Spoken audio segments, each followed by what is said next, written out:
Sejarah Ormas LDII. Lembaga Dakwah Islam Indonesia (LDII) merupakan organisasi dakwah kemasyarakatan di wilayah Republik Indonesia.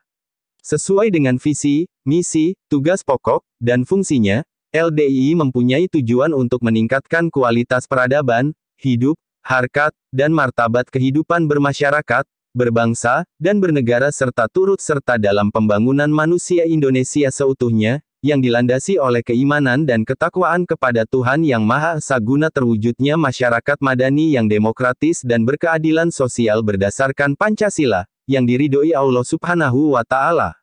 Awal mulanya, LDII bernama YAKARI, Yayasan Lembaga Karyawan Islam, kemudian berganti nama menjadi Lemkari, Lembaga Karyawan Islam, dan akhirnya berganti nama lagi menjadi LDII, karena nama Lemkari dianggap sama dengan akronim dari Lembaga Karate Do Indonesia.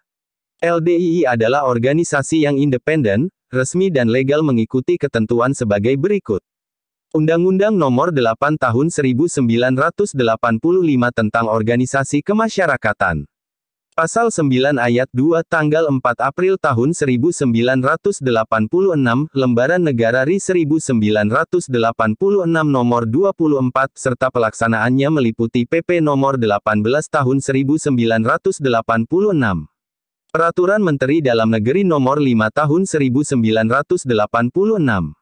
Dan aturan hukum lainnya. LDII memiliki anggaran dasar AD, dan anggaran rumah tangga ART, program kerja dan pengurus mulai dari tingkat pusat sampai dengan tingkat desa.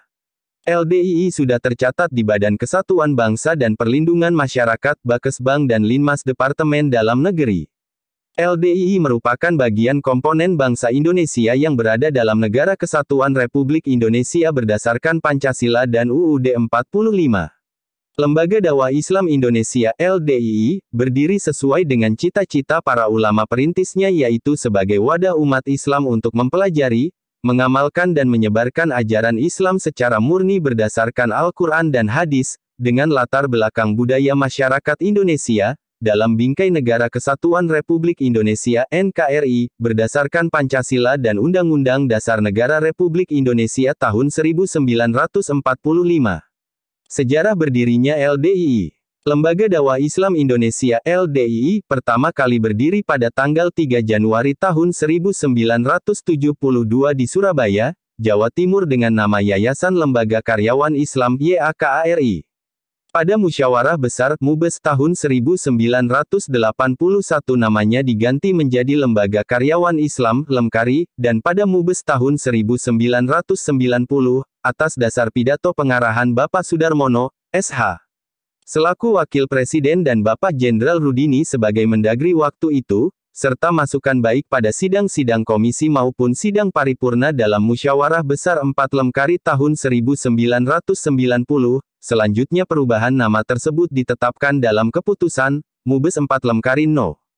VIMUBES 4 Lemkari 1990, Pasal 3, yaitu mengubah nama organisasi dari Lembaga Karyawan Dakwah Islam yang disingkat Lemkari yang sama dengan akronim Lemkari, Lembaga Karate Do Indonesia, diubah menjadi Lembaga Dakwah Islam Indonesia, yang disingkat LDII. Moto LDII. Ada 3 moto LDII, ialah 1. Yang artinya, dan hendaklah ada di antara kamu sekalian segolongan yang mengajak kepada kebajikan dan menyuruh pada yang ma'ruf perbuatan baik, dan mencegah dari yang munkar perbuatan tercela, mereka itulah orang-orang yang beruntung. QS. Ali Imran, No. Surat 3, ayat 104. 2. Yang artinya, katakanlah inilah jalan agamaku, dan orang-orang yang mengikutiku mengajak kamu kepada Allah dengan hujah dalil dasar hukum yang nyata. Maha suci Allah dan aku tidak termasuk golongan orang yang musyrik. QS. Yusuf, No. Surat 12, ayat 108. 3. Yang artinya, serulah semua manusia kepada jalan Tuhanmu dengan hikmah dan pelajaran yang baik, dan bantahlah mereka dengan yang lebih baik. QS. An-Nahl, No. Surat 16, ayat 125. Pendiri LDII. Lembaga Dakwah Islam Indonesia (LDII), yang pada awal mula berdirinya pada tanggal 3 Januari tahun 1972 di Surabaya, Jawa Timur bernama Yayasan Lembaga Karyawan Islam YAKARI, yang kemudian diubah menjadi Lembaga Karyawan Islam Lemkari, didirikan oleh Dr. Nur Hashim, Dr. Edi Masyadi, Dr. Bahroni Hertanto, Sutojo Wirjo Atmojoba, Wijonoba, Badan Hukum LDII sebagai Ormas. Dasarnya, yaitu Keputusan Menteri Hukum dan Hak Asasi Manusia Rino. AHU 18. Pukul 1:06. Tahun 2008, tanggal 20 Februari tahun 2008. Isi keputusan. Pertama, memberikan pengesahan Akta Pendirian, Lembaga Dakwah Islam Indonesia disingkat LDII, NPWP. 02, 414.788, 6036, 000 berkedudukan di Ibu Kota Negara Republik Indonesia, sebagaimana anggaran dasarnya termuat dalam Akta Nomor 01 tanggal 3 Januari tahun 1972 yang dibuat oleh Notaris Mudijomo berkedudukan di Surabaya dan Akta Nomor 13 tanggal 27 September tahun 2007 yang dibuat di hadapan Notaris Gunawan Wibisono, SH, berkedudukan di Surabaya dan oleh karena itu mengakui lembaga tersebut sebagai badan hukum pada hari pengumuman anggaran dasarnya dalam tambahan Berita Negara Republik Indonesia. Kedua, keputusan Menteri Hukum dan Hak Asasi Manusia Republik Indonesia ini disampaikan kepada yang bersangkutan untuk diketahui dan dilaksanakan sebagaimana mestinya. Kegiatan LDII. Bidang pendidikan keterampilan, kepemudaan, dan olahraga. Dalam bidang pendidikan keterampilan, kepemudaan dan olahraga, LDII menyelenggarakan kursus keorganisasian, keterampilan, perkemahan pemuda, dan kegiatan pramuka. Dalam bidang olahraga, di antaranya menyelenggarakan pencak silat Persinas Asad Ampuh Sehat Aman Damai, yang sudah menjadi anggota IPSI, sudah mengikuti turnamen pencak silat tingkat nasional, turnamen sepak bola sampai tingkat nasional dalam rangka memperingati Hari Sumpah Pemuda pada tahun-tahun 1991, 1994, dan 1996, 2000 dan 2002. Bidang ekonomi. LDII peduli dan turut serta dalam pemberdayaan ekonomi rakyat dengan uji coba mengadakan kegiatan usaha bersama UB, yang berbasis di tingkat pimpinan cabang PC, yang tersebar di seluruh Indonesia. Sumber pendanaan LDII. Di dalam membiayai segala macam aktivitasnya menurut ketentuan Art Organisasi Pasal 30, LDII mendapatkan dana dari sumbangan yang tidak mengikat. Sebagian besar dana sumbangan dikumpulkan dari warga LDII sendiri, swadana. Selain dari warganya, LDII juga menerima sumbangan dalam berbagai bentuk dari perorangan, pihak swasta maupun pemerintah Republik Indonesia.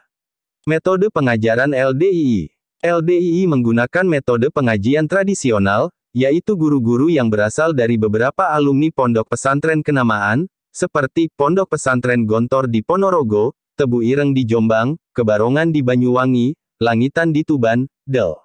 Mereka bersama-sama mempelajari ataupun bermusyawarah beberapa waktu terlebih dahulu sebelum menyampaikan pelajaran dari Al-Quran dan Hadis kepada para jamaah pengajian rutin atau kepada para santriwan dan santriwati di pondok-pondok LDII, untuk menjaga supaya tidak terjadi kekeliruan dalam memberikan penjelasan tentang pemahaman Al-Quran dan Hadis.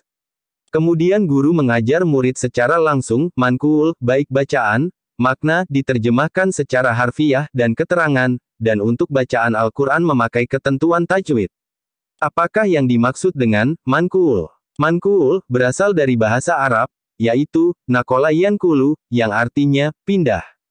Maka ilmu yang mankuul adalah ilmu yang dipindahkan, transfer dari guru kepada murid. Dengan kata lain, mankul artinya berguru, yaitu terjadinya pemindahan ilmu dari guru kepada murid. Dasarnya adalah sabda Nabi Muhammad dalam hadis Abu Daud, yang artinya, kamu sekalian mendengarkan dan didengarkan dari kamu sekalian dan didengar dari orang yang mendengarkan dari kamu sekalian.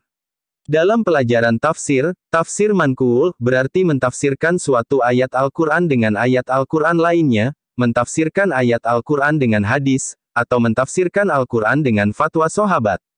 Dalam ilmu hadis, mankuul berarti belajar hadis dari guru yang mempunyai isnad, sandaran guru, sampai kepada Nabi Muhammad. Dasarnya adalah ucapan Abdullah bin Mubarak dalam Muqaddimah Hadis Muslim, yang artinya, isnad itu termasuk agama, seandainya tidak ada isnad niscaya orang akan berkata menurut sekehendaknya sendiri. Dengan mengaji yang benar yakni dengan cara mankul, musnad dan mutasil persambungan dari guru ke guru berikutnya sampai kepada sahabat dan sampai kepada Nabi Muhammad, maka secepatnya kita dapat menguasai ilmu Al-Quran dan hadis dengan mudah dan benar. Dengan demikian, kita segera dapat mengamalkan apa yang terkandung di dalam Al-Quran dan hadis sebagai pedoman ibadah kita. Dan sudah barang tentu penafsiran Al-Quran harus mengikuti apa yang telah ditafsirkan oleh Nabi Muhammad. Aktivitas pengajian LDII. LDII menyelenggarakan pengajian Al-Quran dan Al-Hadits dengan rutinitas kegiatan yang cukup tinggi.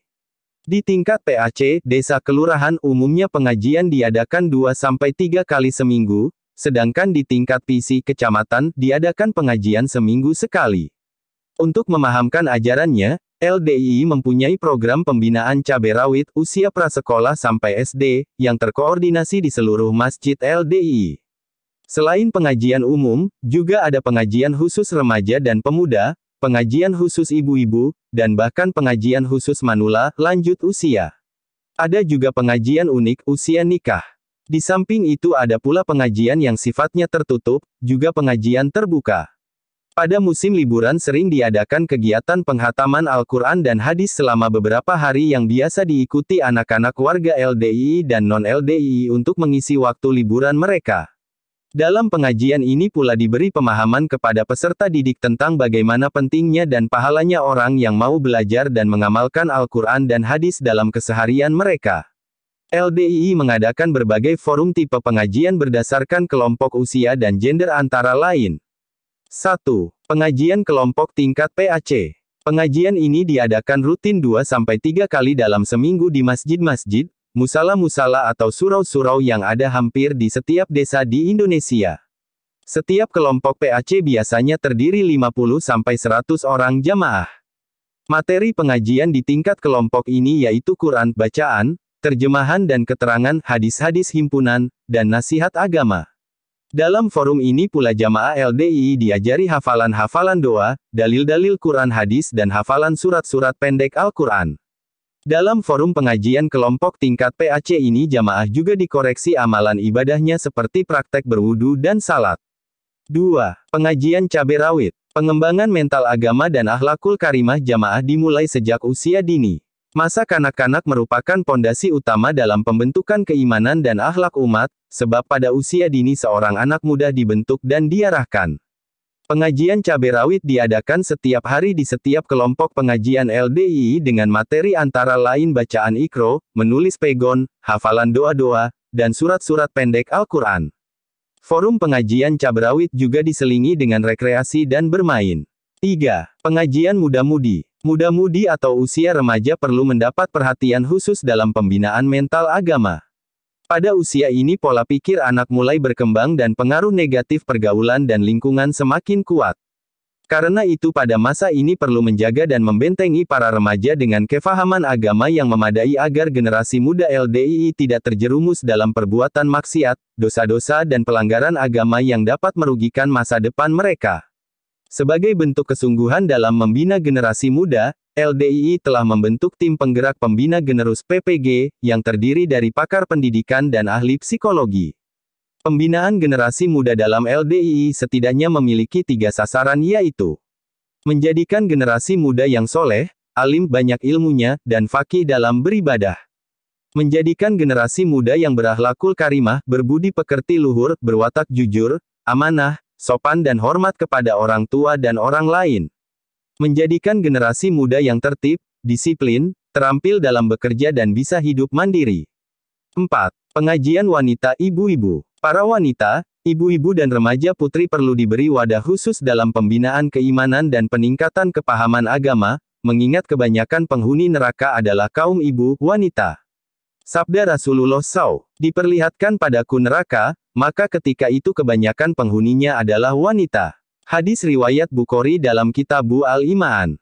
Selain itu banyak persoalan khusus dalam agama Islam menyangkut peran wanita dan para ibu. Haid, kehamilan, nifas, bersuci, menjaga najis, mendidik dan membina anak, melayani dan mengelola keluarga merupakan persoalan khusus wanita dan ibu-ibu.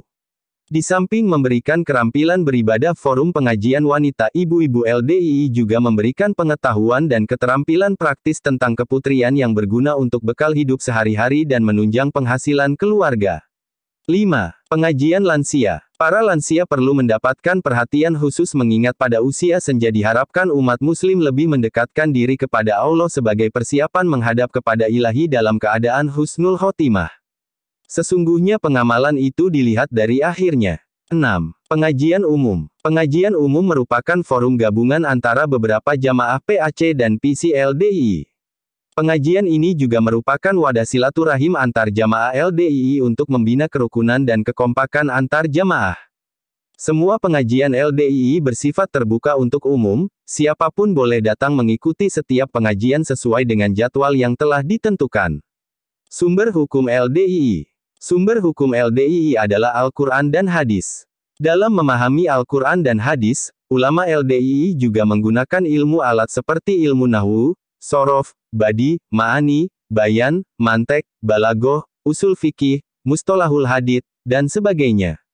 Ibarat orang akan mencari ikan perlu sekali menggunakan alat untuk mempermudah menangkap ikan, seperti jala ikan. Perumpamaannya adalah seperti orang yang akan mencari jarum di dalam sumur perlu menggunakan besi sembrani. Untuk memahami arti dan maksud ayat-ayat Al-Quran tidak cukup hanya dengan penguasaan dalam bahasa ataupun ilmu sorof. Al-Quran memang berbahasa Arab tapi tidak berarti orang yang mampu berbahasa Arab akan mampu pula memahami arti dan maksud dari ayat-ayat Al-Quran dengan benar. Penguasaan di bidang bahasa Arab hanyalah salah satu kemampuan yang patut dimiliki oleh seorang dai atau mubaligh, begitupun ilmu alat nahwu sorof. Di LDII untuk memahami arti dan maksud dari ayat-ayat Al-Quran maka para dai ataupun para mubaligh telah memiliki kemampuan-kemampuan sebagaimana berikut. 1. Ilmu balagoh, yaitu ilmu yang dapat membantu untuk memahami dan menentukan mana ayat-ayat yang mansukh diganti, ralat, dan mana ayat-ayat yang nasikh gantinya, dan mana ayat-ayat yang merupakan petunjuk larangan pencegahan. 2. Ilmu asbabun nuzul, yaitu ilmu yang membahas sebab musabab turunnya ayat-ayat Al-Quran. Dengan ilmu tersebut dapat diketahui situasi dan kondisi bagaimana dan kapan serta di mana ayat suci Al-Quran diturunkan. 3. Ilmu kalam, yaitu ilmu tauhid yang membicarakan tentang keesaan Allah, sekaligus membicarakan sifat-sifatnya. 4. Ilmu kiroat, yaitu ilmu yang membahas macam-macam bacaan yang telah diterima dari Nabi Muhammad Qiraatus Sab'ah. 5. Ilmu tajwid, yaitu ilmu yang membahas cara-cara yang benar dalam membaca Al-Quran. 6. Ilmu wujuh wa nazair, yaitu ilmu yang menerangkan kata-kata dalam Al-Quran yang mempunyai arti banyak. 7. Ilmu goribil Quran, yaitu ilmu yang menerangkan makna kata-kata yang ganjil yang tidak terdapat dalam kitab-kitab biasa atau tidak juga terdapat dalam percakapan sehari-hari. 8. Ilmu marifatul muhkam wal mutasyabih, yaitu ilmu yang menerangkan ayat-ayat hukum dan ayat-ayat yang mutasyabihah. 9. Ilmu tanasubi ayatil Quran, yaitu ilmu yang membahas persesuaian kaitan antara satu ayat dalam Al-Quran dengan ayat yang sebelum dan sesudahnya. 10. Ilmu amsalil Quran, yaitu ilmu yang membahas segala perumpamaan atau permisalan.